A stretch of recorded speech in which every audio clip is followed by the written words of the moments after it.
ನಮಸ್ಕಾರ ಗೆಳೆಯರಿ. ಈ ವಿಡಿಯೋದಲ್ಲಿ ನಮ್ಮ ಮಾರ್ಕೆಟ್ಗೆ ಈಗ ಇರುವಂತ ಪಾಸಿಟಿವ್ಸ್ ಬಗ್ಗೆ ತಿಳ್ಕೊಳ್ಳೋಣ. ಯಾಕಂದ್ರೆ ಮಾರ್ಕೆಟ್ ಆಲ್ಮೋಸ್ಟ್ ಒಂದು ಮುಕ್ಕಾಲು ವರ್ಷದಿಂದ ಅಂಡರ್ ಪರ್ಫಾರ್ಮೆನ್ಸ್ ಅನ್ನ ಮಾಡ್ತಾ ಇದೆ. ಇಂಥ ಸಂದರ್ಭದಲ್ಲಿ ಖಂಡಿತ ಇನ್ವೆಸ್ಟರ್ಸ್ ಸಾಕಷ್ಟು ಟಫ್ ಟೈಮ್ ಅನ್ನ ಫೇಸ್ ಮಾಡಿರ್ತಾರೆ. ಹಾಗೆ ಆ ಟಫ್ ಟೈಮ್ಗೂ ಕೂಡ ಒಂದು ಅಂತ್ಯ ಅಂತ ಇರಲೇಬೇಕು. ಆ ನಿಟ್ಟಿನಲ್ಲಿ ಈಗಿನ ಪರಿಸ್ಥಿತಿಗೆ ತಕ್ಕಂತೆ ಯಾವೆಲ್ಲ ಪಾಸಿಟಿವ್ಸ್ ಇದೆ, ಹಾಗಂತ ನೆಗೆಟಿವ್ಸ್ ಇಲ್ಲ ಅಂತಲ್ಲ. ನೆಗೆಟಿವ್ಸ್ ಬಗ್ಗೆ ನಾವು ಇನ್ನೊಂದು ವಿಡಿಯೋದಲ್ಲಿ ಡಿಸ್ಕಷನ್ ಮಾಡೋಣ. ಇವತ್ತಿನ ಈ ವಿಡಿಯೋದಲ್ಲಿ ಪಾಸಿಟಿವ್ಸ್ ಬಗ್ಗೆ ಡಿಸ್ಕಸ್ ಮಾಡೋಣ. ಮುಂದುವರಿಯ ಮುಂಚೆ ನೀವೇನಾದ್ರೂ ಇಲ್ಲಿವರೆಗೂ ನಮ್ಮ ಇನ್ಸ್ಟಾಗ್ರಾಮ್ ಹಾಗೂ ಫೇಸ್ಬುಕ್ ಅಕೌಂಟ್ ಗಳನ್ನ ಫಾಲೋ ಮಾಡ್ತಿಲ್ಲ ಅಂದ್ರೆ ಎರಡನ್ನು ಕೂಡ ಫಾಲೋ ಮಾಡಿ. ಈ ಎರಡರ ಲಿಂಕ್ ನಿಮ್ಗೆ ಯೂಟ್ಯೂಬ್ ವಿಡಿಯೋದ ಡಿಸ್ಕ್ರಿಪ್ಷನ್ ಅಲ್ಲಿ ಇರುತ್ತೆ, ಅಥವಾ ಯೂಟ್ಯೂಬ್ ಚಾನಲ್ ನ ಡಿಸ್ಕ್ರಿಪ್ಷನ್ ಹೋದ್ರೆ ನಿಮ್ಗೆ ಅಲ್ಲೂ ಕೂಡ ಸಿಗುತ್ತೆ. ಯಾಕೆ ಈ ಎರಡನ್ನು ಫಾಲೋ ಮಾಡ್ಬೇಕು ಅಂದ್ರೆ, ಇನ್ ಕೇಸ್ ಯೂಟ್ಯೂಬ್ ಅಲ್ಲಿ ಏನಾದ್ರೂ ವಿಡಿಯೋಗಳನ್ನ ಅಪ್ಲೋಡ್ ಮಾಡ್ಲಿಕ್ಕೆ ಸಮಸ್ಯೆಗಳಾದ್ರೆ ನಿಮ್ಗೆ ಇನ್ಸ್ಟಾಗ್ರಾಮ್ ಅಥವಾ ಫೇಸ್ಬುಕ್ ಚಾನಲ್ಗಳಲ್ಲಿ ಎರಡರಲ್ಲೊಂದ್ ಕಡೆ ಅಪ್ಡೇಟ್ ಸಿಗುತ್ತೆ. ಹಾಗಾಗಿ ಎರಡನ್ನು ಕೂಡ ಮಿಸ್ ಮಾಡದೆ ಫಾಲೋ ಮಾಡಿ. ಇನ್ನು ಮುಂದುವರಿಯ ಮುಂಚೆ ಡಿಸ್ಕ್ಲೇಮರ್ ಕೊಡ್ಲಿಕ್ಕೆ ಇಷ್ಟಪಡ್ತೀನಿ. ಇಲ್ಲಿ ಯಾವ್ದಾದ್ರು ಸ್ಟಾಕ್ ಅನ್ನ ಮೆನ್ಷನ್ ಮಾಡಿದ್ರೆ ಉದಾಹರಣೆಗಾಗಿ ಅದ್ಯಾವುದನ್ನು ಕೂಡ ನಾನು ರೆಕಮೆಂಡ್ ಮಾಡ್ತಿಲ್ಲ.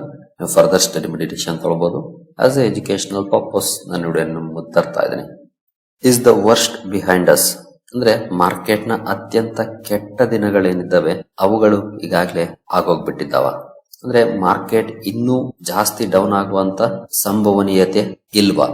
ಕೆಲವೊಂದು ಪಾಯಿಂಟ್ಸ್ ಅನ್ನ ನಾವು ಅಬ್ಸರ್ವ್ ಮಾಡಿದ್ರೆ ಮೇ ಬಿ ವರ್ಸ್ಟ್ ಫೇಸ್ ಏನಿದೆ, ಮಾರ್ಕೆಟ್ ನ ವರ್ಸ್ಟ್ ಫೇಸ್ ಲಾಸ್ಟ್ ಒಂದೂವರೆ ವರ್ಷದಲ್ಲಿ ಅಥವಾ ಮುಕ್ಕಾಲು ವರ್ಷದಲ್ಲಿ ಯಾವ ರೀತಿ ಪರ್ಫಾರ್ಮೆನ್ಸ್ ಇದೆ, ಆ ಪರ್ಫಾರ್ಮೆನ್ಸ್ ಅನ್ನ ನೋಡಿದ್ಮೇಲೆ ವರ್ಸ್ಟ್ ಫೇಸ್ ಮುಗಿದೋಗಿದ್ಯಾ, ಇನ್ನೇನಿದ್ರು ಒಳ್ಳೆಯ ದಿನಗಳು ಆರಂಭ ಆಗುತ್ತಾ? ಕೆಲವೊಂದು ಪಾಯಿಂಟ್ಸ್ ಅನ್ನ ಅಬ್ಸರ್ವ್ ಮಾಡಿದ್ರೆ ಒಂದಷ್ಟು ಇಂಟ್ಸ್ ಇದೆ. ಹಾಗಂತ ರಿಸ್ಕೇ ಇಲ್ಲ, worst is over, next market ಮೇಲೇನೆ ಹೋಗುತ್ತೆ, ಈ ತರ ಎಲ್ಲ ಅಸ್ಯೂಮ್ ಮಾಡ್ಕೊಳ್ಳೋ ಅವಶ್ಯಕತೆ ಇಲ್ಲ. But challenges remain, but somewhere improvements are happening. ಅದು ಕೂಡ ಬಹಳ ಇಂಪಾರ್ಟೆಂಟ್ ಆಗುತ್ತೆ. ಸೊ ನೋಡ್ತಾ ಹೋಗೋಣ ಬನ್ನಿ ಯಾವೆಲ್ಲ ಇಂಪ್ರೂವ್ಮೆಂಟ್ಸ್ ಆಗ್ತಾ ಇದೆ. ಎಸ್ಪೆಷಲಿ ಇಲ್ಲಿ ನಾನು 5 ಕೀ ಫ್ಯಾಕ್ಟರ್ಸ್ ಅನ್ನ ನಿಮ್ಮ ಮುಂದೆ ತರ್ತಾ ಇದ್ದೀನಿ ಮಾರ್ಕೆಟ್ ಸೆಂಟಿಮೆಂಟ್ ಶಿಫ್ಟ್ ಆಗ್ತಿರೋ ಬಗ್ಗೆ. ಅಂದ್ರೆ ಈ ಕೀ ಫ್ಯಾಕ್ಟರ್ಸ್ ಏನಿದಾವೆ, ಎಕ್ಸ್ಟ್ರೀಮ್ ಬೇರಿಶ್ನೆಸ್ ಇಂದ ಕಾಶಿಯಸ್ ಆಪ್ಟಿಮಿಸಂ ಕಡೆ ಮಾರ್ಕೆಟ್ ನ ತಗೊಂಡು ಹೋಗ್ತಾ ಇದೆ. ಎಕ್ಸ್ಟ್ರೀಮ್ ಬೇರಿಶ್ನೆಸ್ ಕಡಿಮೆ ಆಗ್ತಾ ಇದೆ, ಅಂದ್ರೆ ಡೌನ್ವರ್ಡ್ ಪ್ರಾಬಬಿಲಿಟಿ ಕಡಿಮೆ ಆಗ್ತಾ ಇದೆ, ಅಪ್ವರ್ಡ್ ಪ್ರಾಬಬಿಲಿಟಿ ಜಾಸ್ತಿ ಆಗ್ತಾ ಇದೆ. ಈ ಕೀ ಫ್ಯಾಕ್ಟರ್ಸ್ ಅನ್ನ ನೋಡಿದ್ಮೇಲೆ ಅದರಲ್ಲಿ ಯಾವೆಲ್ಲ ಇದ್ದಾವೆ? ಮೊದಲನೇದಾಗಿ ಸ್ಟ್ರಾಂಗ್ ಡೊಮೆಸ್ಟಿಕ್ ಲಿಕ್ವಿಡಿಟಿ. ನಿಮ್ಗೆ ಗೊತ್ತಿದೆ, ಪ್ರತಿ ತಿಂಗಳು ಕೂಡ ನಾನು ಈ ಡೇಟಾ ರಿಲೀಸ್ ಆದಂತಹ ಸಂದರ್ಭದಲ್ಲಿ ಕೆಲವೊಂದು ಅಪ್ಡೇಟ್ ಗಳನ್ನ ಕೊಡ್ತಾ ಇರ್ತೀನಿ. SIP ಇನ್ಫ್ಲೋ ಎಷ್ಟಿದೆ, ಅದರಲ್ಲಿ ಈಕ್ವಿಟಿ ಇನ್ಫ್ಲೋ ಎಷ್ಟು, ಇದೆಲ್ಲವೂ ಕೂಡ ಆಲ್ಮೋಸ್ಟ್ ಪರ್ ಮಂತ್ 30,000 ಕ್ರಾಸ್ ಮಾಡ್ಬಿಟ್ಟಿದೆ ನಮ್ಮ ದೇಶದ SIP ಇನ್ಫ್ಲೋ. ಅಂದ್ರೆ ಇನ್ವೆಸ್ಟರ್ಸ್ ಅಥವಾ ಜನರಲಿ ಇನ್ವೆಸ್ಟ್ಮೆಂಟ್ ಮಾಡುವಂತ ಇಂಟ್ರೆಸ್ಟ್ ಜಾಸ್ತಿ ಆಗಿದೆ, ಮಾರ್ಕೆಟ್ ಅಲ್ಲಿ ರಿಟರ್ನ್ಸ್ ಅನ್ನ ಗಳಿಸಬಹುದು ಅನ್ನೋ ನಂಬಿಕೆ ಕೂಡ ಜಾಸ್ತಿ ಆಗಿದೆ. ಹಾಗಾಗಿನೇ SIP ಮೂಲಕ ಹೂಡಿಕೆ ಮಾಡುವವರ ಸಂಖ್ಯೆ ಜಾಸ್ತಿ ಆಗಿರೋದು. ಡೈರೆಕ್ಟ್ ಸ್ಟಾಕ್ಸ್ ಅಲ್ಲಿ ಇನ್ವೆಸ್ಟ್ ಮಾಡಿದವರು 2020ರಿಂದ 2024 ತುಂಬಾ ಲಾಭವನ್ನ ಮಾಡಿದ್ರು.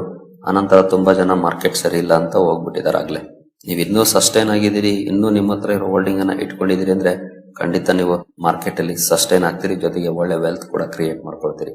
ಯಾಕಂದ್ರೆ ಆಟದಲ್ಲಿ ಇದ್ದವನೇ ಗೆಲ್ಲೋದು, ಆಟವನ್ನ ಅರ್ಧಕ್ಕೆ ನಿಲ್ಸೋದನ್ನ ಗೆಲ್ಲಕ್ ಸಾಧ್ಯ ಇಲ್ಲ ಅಲ್ವಾ? ಸಿಂಪಲ್.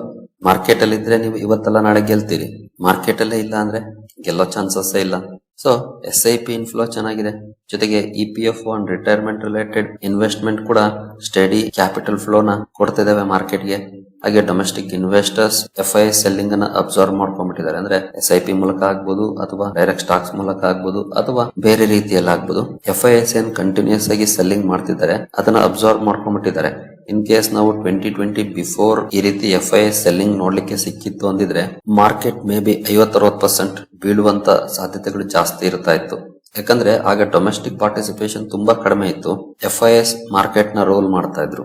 ಬಟ್ ಈಗ ಡೊಮೆಸ್ಟಿಕ್ ಪಾರ್ಟಿಸಿಪೇಷನ್ ಚೆನ್ನಾಗಿರೋದ್ರಿಂದ FIS ದೊಡ್ಡ ಮಟ್ಟದಲ್ಲಿ ಸೆಲ್ ಮಾಡಿದ್ರು ಕೂಡ ಅದನ್ನ ಅಬ್ಸರ್ವ್ ಮಾಡ್ಕೊಳ್ಳೋ ಕೆಪಾಸಿಟಿ ಬಂದಿದೆ. ಹಾಗಂತ FIS ಇಲ್ಲ ಅಂದ್ರೂ ನಡೆಯುತ್ತೆ ಅಂತ ಏನಲ್ಲ, FIS ಕೂಡ ಬೇಕು. ಯಾಕಂದ್ರೆ ಹೊರಗಿನ ಹಣ ಬರುತ್ತೆ ನಮ್ಗೆ, ಅದು ಸಾಕಷ್ಟು ಲಾಭಗಳನ್ನು ತರುತ್ತೆ, ನಮ್ಮ ಕರೆನ್ಸಿಯನ್ನ ಸ್ಟ್ರಾಂಗ್ ಮಾಡುತ್ತೆ. ಬಟ್ ಸದ್ಯದ ಮಟ್ಟಿಗೆ ಅವರು ಆಚೆ ಹೋಗ್ತಿದ್ದಾರೆ, ಬೇರೆ ಎಮರ್ಜಿಂಗ್ ಮಾರ್ಕೆಟ್ ಗಳ ಕಡೆ ಗಮನ ಕೊಡ್ತಿದ್ದಾರೆ.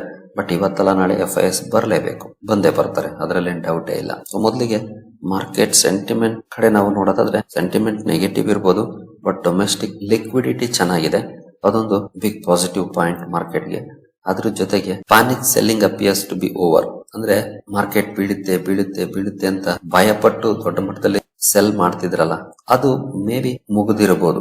ಯಾಕೆ ಅಂತಂದ್ರೆ ಈಗಾಗಲೇ ಸಾಕಷ್ಟು ಕರೆಕ್ಷನ್ ನೋಡಿದೀವಿ. ಸ್ಲೋ ಆಗಿ ಅಥವಾ ಗ್ರಾಜುಯಲ್ ಆಗಿ ಅಟ್ಲೀಸ್ಟ್ ಸೆಕ್ಟರ್ ವೈಸ್ ಅಥವಾ individual stock wise recovery phase ಗೆ ಬರ್ತಿದೆ. Mid cap and small cap ಜಾಸ್ತಿನೇ ಕರೆಕ್ಷನ್ ಆಗಿದ್ವು. ಈಗ ಅಲ್ಲಿ ಒಂದಷ್ಟು ರಿಕವರಿ ಕೂಡ ಆಗಿದೆ. ರಿಕವರಿ ಮೋಡ್ ಆಕ್ಟಿವೇಟ್ ಆಗೋ ತರ ಕಾಣ್ತಾ ಇದೆ. ಹಾಗಾಗಿ ಪಾನಿಕ್ ಸೆಲ್ ಮಾಡುವಂತ ಸಾಧ್ಯತೆಗಳು ತೀರಾ ಕಡಿಮೆ ಆಗಿದ್ದಾವೆ. ಈಗ ಇದಕ್ಕೆ ಬೆಸ್ಟ್ ಎಕ್ಸಾಂಪಲ್ ಅಂತಂದ್ರೆ ಬುಧವಾರದ ನಮ್ಮ ಮಾರ್ಕೆಟ್ ಪರ್ಫಾರ್ಮೆನ್ಸ್. ಆಕ್ಚುಲಿ ಬುಧವಾರ ಅಮೆರಿಕ ಇರಾನ್ ನ ಮೇಲೆ ಮತ್ತೆ ದಾಳಿ ಮಾಡಿದೆ ಅಂತ ಸುದ್ದಿ ಬಂತು. ಬಟ್ ಅದಕ್ಕೆ ಮಾರ್ಕೆಟ್ ರಿಯಾಕ್ಟೇ ಮಾಡಲಿಲ್ಲ. ಫ್ಲಾಟ್ ಪರ್ಫಾರ್ಮೆನ್ಸ್ ಮಾಡ್ತು. ಜೊತೆಗೆ ಪೋರ್ಟ್ಫೋಲಿಯೋಗಳ ಲೆವೆಲ್ ಅಲ್ಲಂತೂ ಸ್ವಲ್ಪ ಮಟ್ಟಿಗೆ ಪಾಸಿಟಿವ್ ಪರ್ಫಾರ್ಮೆನ್ಸ್ ಆಯ್ತು. ಮತ್ತೆ ಯುದ್ಧ ಶುರುವಾಗಿದೆ ಅಂದ್ರು ಅದಕ್ಕೆ ರಿಯಾಕ್ಟ್ ಮಾಡಲಿಲ್ಲ. ಸೊ ಇದನ್ನೆಲ್ಲ ನೋಡಿದಾಗ ಮೇ ಬಿ ಮಾರ್ಕೆಟ್ ಒಂದು ಟ್ರಿಗರ್ ಪಾಯಿಂಟ್ ಗಾಗಿ ಕಾಯ್ತಾ ಇದೆ. ಆ ಟ್ರಿಗರ್ ಪಾಯಿಂಟ್ ಯಾವ ಮೂಲಕ ಯಾವಾಗ ಬರುತ್ತೆ ಗೊತ್ತಿಲ್ಲ. ಬಟ್ ಬಂದಾಗಂತೂ ಖಂಡಿತ ತುಂಬಾ ಒಳ್ಳೆ ರಿಯಾಕ್ಷನ್ ಬಂದೇ ಬರುತ್ತೆ. ಅಲ್ಲಿವರೆಗೂ ನಾವು ಕಾಯುವಂತ ತಾಳ್ಮೆ ಇಟ್ಕೊಂಡಿರ್ಬೇಕಾಗುತ್ತೆ. ಇನ್ನು ಮೂರನೇ ಪಾಯಿಂಟ್ಗೆ ನಾವು ಬರೋದಾದ್ರೆ ಅರ್ನಿಂಗ್ಸ್ ಹ್ಯಾವ್ ನಾಟ್ ಕೊಲಾಪ್ಸ್ಡ್. ಇದು ಬಹಳ ಇಂಪಾರ್ಟೆಂಟ್. ಯಾಕಂದ್ರೆ ಯಾವುದೇ ಕಂಪನಿ ಒಳ್ಳೆ ಪರ್ಫಾರ್ಮೆನ್ಸ್ ಮಾಡಬೇಕು ಅಥವಾ ಬಿದ್ದಿರುವಂತ ಕಂಪನಿ ಮತ್ತೆ ಸ್ಟ್ರಾಂಗ್ ಬೌನ್ಸ್ ಬ್ಯಾಕ್ ಮಾಡಬೇಕು ಅಂತಂದ್ರೆ ಆ ಕಂಪನಿಯ ಅರ್ನಿಂಗ್ಸ್ ಚೆನ್ನಾಗಿರಬೇಕು. ಅರ್ನಿಂಗ್ಸ್ ಚೆನ್ನಾಗಿಲ್ಲ ಅಂದ್ರೆ ಖಂಡಿತ ನಾವು ಒಳ್ಳೆ ಪರ್ಫಾರ್ಮೆನ್ಸ್ ಎಕ್ಸ್ಪೆಕ್ಟ್ ಮಾಡಕ್ ಆಗೋದಿಲ್ಲ. ಸೊ ಇತ್ತೀಚಿನ ಅರ್ನಿಂಗ್ ಸೀಸನ್ ಅಲ್ಲಿ ಕಂಪನಿಗಳ ನಂಬರ್ಸ್ ಅನ್ನು ನೋಡಿದ್ರೆ ಚೆನ್ನಾಗಿದೆ. ಹಾಗಂತ ಎಲ್ಲ ಕಂಪನಿಗಳ ನಂಬರ್ಸ್ ಚೆನ್ನಾಗಿದೆ ಅಂತ ಅಲ್ಲ. ಕೆಲವು ಕಂಪನಿಗಳು ಇಯರ್ ಆನ್ ಇಯರ್ ಒಳ್ಳೆ ಪರ್ಫಾರ್ಮೆನ್ಸ್ ಅನ್ನ ಮಾಡಿದವೆ, ಕ್ವಾರ್ಟರ್ಲಿ ಸ್ವಲ್ಪ ಅಂಡರ್ ಪರ್ಫಾರ್ಮೆನ್ಸ್ ಅನ್ನ ಮಾಡಿದವೆ. ಕೆಲವು ಕಂಪನಿಗಳು ಕ್ವಾರ್ಟರ್ಲಿ ಒಳ್ಳೆ ಪರ್ಫಾರ್ಮೆನ್ಸ್ ಅನ್ನ ಮಾಡಿದವೆ, ಇಯರ್ ಆನ್ ಇಯರ್ ಇನ್ನು ಒಂದಷ್ಟು ಹಿಂದೆ ಬಿದ್ದಿದ್ದಾವೆ. ಒಟ್ಟಿಗೆ ಅರ್ನಿಂಗ್ಸ್ ರಿಕವರಿ ಕೂಡ ಸ್ಟಾರ್ಟ್ ಆಗ್ತಾ ಇದೆ. ಕೆಲವು ಕಡೆ ಕೊಲ್ಯಾಪ್ಸ್ ಆಗಿಲ್ಲ. ನಾನು ಲಾಸ್ಟ್ ವೆಬಿನಾರ್ ಅಲ್ಲಿ ಇದ್ರ ಬಗ್ಗೆನೆ ಮಾತಾಡಿದ್ದೆ, ಅರ್ನಿಂಗ್ಸ್ ಬಗ್ಗೆ. ಗೊತ್ತಿಲ್ಲ ನೀವು ಯಾರೆಲ್ಲ ಅಟೆಂಡ್ ಮಾಡಿದ್ರಿ ಆ ವೆಬಿನಾರ್ ನ ಅಂತ. ಸುಮಾರು ಜನ ಅಟೆಂಡ್ ಮಾಡಿದ್ರಿ, ಅವ್ರಗಳಿಗೆ ಗೊತ್ತಿರುತ್ತೆ. ಅರ್ನಿಂಗ್ಸ್ ಕೊಲ್ಯಾಪ್ಸ್ ಆಗಿಲ್ಲ. ಹಲವು ಕಡೆ ಒಳ್ಳೆ ರಿಕವರಿ ನೋಡ್ಲಿಕ್ಕೆ ಸಿಕ್ಕಿದೆ, ಹಲವು ಕಡೆ ಫ್ಲಾಟಿಶ್ ಇದೆ, ಹಲವು ಕಡೆ ಡೌನ್ ಪರ್ಫಾರ್ಮೆನ್ಸ್ ಕೂಡ ಇದೆ. ಬಟ್ ಡೌನ್ ಪರ್ಫಾರ್ಮೆನ್ಸ್ ಇರುವಂತ ನಂಬರ್ಸ್ ಕಡಿಮೆ ಆಗ್ತಾ ಇದೆ. ರಿಕವರಿ ಮೋಡ್ ಗೆ ಬಂದಿರುವಂತ ಕಂಪನೀಸ್ ಜಾಸ್ತಿ ಇದೆ. ಸೊ ಓವರ್ ಆಲ್ ತಗೊಂಡಾಗ ಕೊಲ್ಯಾಪ್ಸ್ ಆಗಿಲ್ಲ, ಈಗಲೂ ಸ್ಟಿಲ್ ರೀಸನಬಲಿ ಸ್ಟೇಬಲ್ ಇದೆ. ಹಲವು ಸೆಕ್ಟರ್ಸ್ ಒಳ್ಳೆ ಗ್ರೋತ್ ಅನ್ನು ಕೂಡ ಕೊಟ್ಟಿದ್ದಾವೆ, ಭಯವನ್ನ ನಿವಾರಣೆ ಮಾಡ್ತಿದ್ದೇವೆ ಗ್ರೋತ್ ನ ಮೂಲಕ. ಹಾಗಾಗಿ ಅರ್ನಿಂಗ್ಸ್ ಕೊಲ್ಯಾಪ್ಸ್ ಆಗಿಲ್ಲ, ಅದು ಒಂದು ಬಿಗ್ ಪಾಸಿಟಿವ್ ಪಾಯಿಂಟ್ ಅಂತಾನೆ ಹೇಳ್ಬೋದು. ಇನ್ನು ಜಿಯೋಪೊಲಿಟಿಕಲ್ ಅಂಡ್ ಗ್ಲೋಬಲ್ ಟೈಲ್ ವಿಂಡ್ಸ್, ಇಲ್ಲಿ ರಿಸ್ಕ್ಸ್ ಇದೆ. ಬಟ್ ನಾನು ಪ್ರೀವಿಯಸ್ಲಿ ಒಂದು ವಿಡಿಯೋದಲ್ಲಿ ಹೇಳಿದ್ದೆ, ಒಂದೇ ನ್ಯೂಸ್ಗೆ ಮಾರ್ಕೆಟ್ ಪದೇ ಪದೇ ರಿಯಾಕ್ಟ್ ಮಾಡೋದಿಲ್ಲ ಅಂತ. ಎಸ್ಪೆಷಲಿ ಬುಧವಾರದ ಮಾರ್ಕೆಟ್ ಪರ್ಫಾರ್ಮೆನ್ಸ್ಗೆ ಅನ್ಸುತ್ತೆ. ಕೆಲವು ಉದಾಹರಣೆಗಳನ್ನು ಕೂಡ ಕೊಟ್ಟಿದೆ. ಕೋವಿಡ್ ಉದಾಹರಣೆ ಕೊಟ್ಟಿದೆ, ರಷ್ಯಾ ಯುಕ್ರೇನ್ ವಾರ್ ಉದಾಹರಣೆ ಕೊಟ್ಟಿದೆ. ಇಲ್ಲೂ ಕೂಡ ಕೆಲವೊಂದು ಪಾಸಿಟಿವ್ಸ್ ಕಂಡು ಬರ್ತಿದೆ. ಎಸ್ಪೆಷಲಿ ಅಮೆರಿಕದ ಜೊತೆಗಿನ ಟ್ರೇಡ್ ಡೀಲ್ ಗೆ ಸಂಬಂಧಪಟ್ಟಂತೆ ಕೂಡ ಸುದ್ದಿಗಳು ಬರ್ತಿದ್ದಾವೆ, ಪಾಸಿಟಿವ್ ಅಪ್ಡೇಟ್ ಗಳು ಬರ್ತಿದ್ದಾವೆ. ಇನ್ನು ಇರಾನ್ ಅಮೆರಿಕ ವಾರ್ಗೆ ಸಂಬಂಧಪಟ್ಟಂತೆ 60 ದಿನಗಳವರೆಗೆ ಕದನ ವಿರಾಮ ಘೋಷಣೆ ಆಗ್ಬೋದು ಅಂತ ಸುದ್ದಿಗಳು ಬರೆದಿದ್ದಾವೆ. Geopolitical and global tailwinds ಏನಿದ್ದಾವೆ ಅವುಗಳಲ್ಲೂ ಕೂಡ ಎಕ್ಸ್ಟ್ರೀಮ್ ನೆಗೆಟಿವ್ಸ್ ಇಲ್ಲ, ಸ್ಟೆಬಿಲೈಸ್ ಆಗ್ತಿದ್ದಾವೆ. ಹಾಗಾಗಿ ಗ್ಲೋಬಲ್ ಇನ್ವೆಸ್ಟರ್ಸ್ ಸ್ಲೋ ಆಗಿ ಎಮರ್ಜಿಂಗ್ ಮಾರ್ಕೆಟ್ ಗಳ ಕಡೆ ಅಲೋಕೇಶನ್ ಮಾಡ್ತಾ ಹೋಗ್ತಿದ್ದಾರೆ. ಸೊ ಈ ಸ್ಟೆಬಿಲೈಸೇಷನ್ ಕೂಡ ಬಹಳನೇ ಇಂಪಾರ್ಟೆಂಟ್ ಆಗುತ್ತೆ ಮಾರ್ಕೆಟ್ಗೆ. ಅದು ಒಂದು ಪಾಸಿಟಿವ್ ಅಂತಾನೆ ಹೇಳ್ಬೋದು. ಬಟ್ ಇನ್ನು ಝೀರೋ ಆಗಿಲ್ಲ risk, global uncertainties risk zero ಆಗಿಲ್ಲ, ಬಟ್ ಸ್ಲೋಲಿ ಇಂಪ್ರೂವಿಂಗ್ ಅಂತಾನೆ ಹೇಳ್ಬೋದು. ಇನ್ನು ಮಾರ್ಕೆಟ್ ನ 5 ಪಿಲ್ಲರ್ಸ್ ಆಫ್ ರಿಕವರಿ ನನಗೆ ತಾನೆ ಕವರ್ ಮಾಡುತ್ತಲ್ಲ ಈಗಾಗಲೇ. Domestic liquidity, panic selling may be over, stable earnings, geopolitical issues stabilise ಆಗ್ತಿರೋದು, ಗ್ಲೋಬಲ್ ಅಪಟೈಟ್ ಅಂದ್ರೆ ಎಮರ್ಜಿಂಗ್ ಮಾರ್ಕೆಟ್ ಇನ್ಫ್ಲೋಸ್ ಸ್ಲೋ ಆಗಿ ರಿಟರ್ನ್ ಆಗ್ತಿದೆ. ಬಟ್ ಇಂಡಿಯನ್ ಮಾರ್ಕೆಟ್ಗೆ ಇನ್ನೂ ರಿಟರ್ನ್ ಆಗ್ತಾ ಇಲ್ಲ. ಮೇ ಬಿ ಅದಕ್ಕೆ ಇನ್ನೂ ಸ್ವಲ್ಪ ಸಮಯ ತಗೊಳ್ಬಹುದು, ಅಥವಾ ಯುದ್ಧಕ್ಕೆ ಸಂಬಂಧಪಟ್ಟಂತೆ ಬ್ರೇಕಿಂಗ್ ನ್ಯೂಸ್ ಕಾಯ್ತಾ ಇರಬಹುದು. ಹಾಗಂತ ರಿಸ್ಕ್ ಇಲ್ಲ ಅಂತ ಅಲ್ಲ, ಖಂಡಿತ ರಿಸ್ಕ್ ಇದೆ. ಜಸ್ಟ್ ಅಸ್ಯೂಮ್ ಮಾಡ್ಕೊಳಕ್ ಹೋಗ್ಬೇಡಿ ಇಲ್ಲಿಂದ ಮಾರ್ಕೆಟ್ ಮೇಲೆನೆ ಹೋಗ್ಬಿಡುತ್ತೆ ಅಂತ. ರಿಸ್ಕ್ ಇದೆ. ರಿಸ್ಕ್ ಗೆ ಸಂಬಂಧಪಟ್ಟಂತೆ ನೆಕ್ಸ್ಟ್ ವಿಡಿಯೋದಲ್ಲಿ ನಾನು ಇನ್ನೂ ಡೀಟೇಲ್ ಆಗಿ ಕವರ್ ಮಾಡ್ತೀನಿ. ಆಗ ನಿಮ್ಗೆ ಇನ್ನು ಕ್ಲಾರಿಟಿ ಸಿಗುತ್ತೆ. ಸೊ ಮೀನಿಂಗ್ಫುಲ್ ರಿಸ್ಕ್ ಅಂತೂ ಇದ್ದೇ ಇದೆ. ಬಟ್ ಪಾನಿಕ್ ಫೇಸ್ ಏನಿದೆ ಅದು ಕಡಿಮೆ ಆಗಿದೆ. ಅದನ್ನು ನಾವು ಆರಾಮಾಗಿ ಇಲ್ಲಿ ಅಬ್ಸರ್ವ್ ಮಾಡಬಹುದಾಗಿದೆ. ಸೆಂಟಿಮೆಂಟ್ ಹೇಗೆ ಶಿಫ್ಟ್ ಆಗಿದೆ, ಮಾರ್ಚ್ ಏಪ್ರಿಲ್ ಅಲ್ಲಿ ಇದ್ದಂತ ಸೆಂಟಿಮೆಂಟ್ ಈಗ ಇರುವಂತಹ ಸೆಂಟಿಮೆಂಟ್. ಮಾರ್ಚ್ ಅಲ್ಲಿ ಎಸ್ಪೆಷಲಿ ಎಕ್ಸ್ಟ್ರೀಮ್ ಬೇರಿಶ್ನೆಸ್ ಇತ್ತು, FIS ಕಂಟಿನ್ಯೂಸ್ ಸೆಲ್ಲಿಂಗ್ ಮಾಡ್ತಾ ಇದ್ದಾರೆ. ಮಿಡ್ ಕ್ಯಾಪ್ಸ್ ಅಲ್ಲಿ ಪಾನಿಕ್ ಇತ್ತು, ಜಿಯೋಪೊಲಿಟಿಕಲ್ ಫಿಯರ್ಸ್ ಜಾಸ್ತಿನೇ ಇತ್ತು, ಕ್ರೂಡ್ ಆಯಿಲ್ ಸ್ಪೈಕ್ ಆಗಿತ್ತು, 120 ವರೆಗೂ ಕೂಡ ಹೋಗಿತ್ತು. ಬಟ್ ಈಗ SIP ಇನ್ಫ್ಲೋಸ್ ಅಂತೂ ಯಾವಾಗ್ಲೂ ರೋಬಸ್ಟ್ ಇತ್ತು, ಈಗಲೂ ಕೂಡ ಇದೆ. Stable earnings, moderated geopolitics, global risk set, global appetite returning, oversold condition reversed. ಒಂದಷ್ಟು ಬದಲಾವಣೆಗಳಾಗಿದೆ. ಕಳೆದ 2 ಅಥವಾ 3 ತಿಂಗಳ ಹಿಂದೆ ಇದ್ದಂತ ಪರಿಸ್ಥಿತಿಗೂ ಈಗ ಇರುವಂತಹ ಪರಿಸ್ಥಿತಿಗೂ ತುಂಬಾನೇ ಡಿಫರೆನ್ಸ್ ಇದೆ. ಹಲವು ಪಾಸಿಟಿವ್ಸ್ ಇದೆ, ಅದನ್ನ ನಾವಿಲ್ಲಿ ಅಬ್ಸರ್ವ್ ಮಾಡಬಹುದಾಗಿದೆ. Key takeaways for investors ಅಂತ ನಾವು ನೋಡೋದಾದ್ರೆ, cautious optimism is warranted. Sentiment improve ಆಗಿದೆ. ಅದಕ್ಕೆ ಹಲವು ಕಾರಣಗಳು ನಾವೀಗ ತಾನೇ ನೋಡಿದ್ವಿ. But don't chase rally blindly. ಕಣ್ಮುಚ್ಕೊಂಡು ಯಾವ್ದೋ ಒಂದು ಸ್ಟಾಕ್ ಮೇಲೆ ಹೋಗ್ತಿದೆ ಅಂದ ತಕ್ಷಣ ಅದನ್ನ ಚೇಸ್ ಮಾಡಕ್ ಹೋಗ್ಬೇಡಿ. ಕೇರ್ಫುಲ್ ಆಗಿ ಡಿಸಿಷನ್ ತಗೊಳ್ಳಿ. ಡೊಮೆಸ್ಟಿಕ್ ಇನ್ವೆಸ್ಟರ್ಸ್ ನಮ್ಮ ಇಂಡಿಯನ್ ಮಾರ್ಕೆಟ್ಗೆ ಸದ್ಯದ ಮಟ್ಟಿಗೆ ಬ್ಯಾಕ್ ಬೋನ್ ಆಗಿದ್ದಾರೆ. ಯಾಕಂದ್ರೆ FIS ಆಚೆ ಹೋಗ್ತಿರೋದ್ರಿಂದ.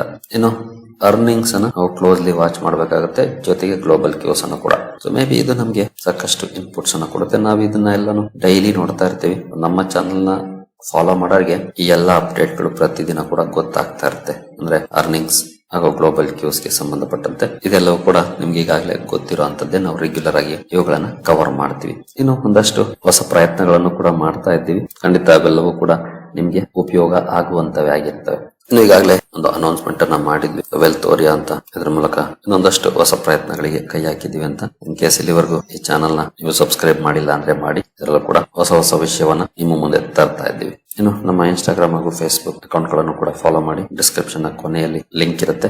ಹಾಗೆ ನಿಮ್ಗೆ ಏನಾದರೂ ಹೂಡಿಕೆಗೆ ಸಂಬಂಧಪಟ್ಟಂತೆ ಸಪೋರ್ಟ್ ಬೇಕು ಅಂದ್ರೆ ಇಲ್ಲಿರುವಂತಹ ನಂಬರ್ ಗಳ ಮೂಲಕ ನಮ್ಮ ಟೀಮ್ ನ ಕಾಂಟ್ಯಾಕ್ಟ್ ಮಾಡಬಹುದು. ಬಟ್ ಇದಕ್ಕೆ ಕಂಡೀಷನ್ ಅಂದ್ರೆ ನಮ್ಮ ಮೂಲಕ ಅಕೌಂಟ್ ಓಪನ್ ಆಗಿರಬೇಕು. ಹಾಗಾಗಿ ಡಿಸ್ಕ್ರಿಪ್ಷನ್ ಅಲ್ಲಿ ಲಿಂಕ್ ಇದೆ, ಅದರ ಮೂಲಕ ಅಕೌಂಟ್ ಅನ್ನು ಓಪನ್ ಮಾಡಿಕೊಂಡು ನೀವು ಕಾಂಟ್ಯಾಕ್ಟ್ ಮಾಡಬಹುದು.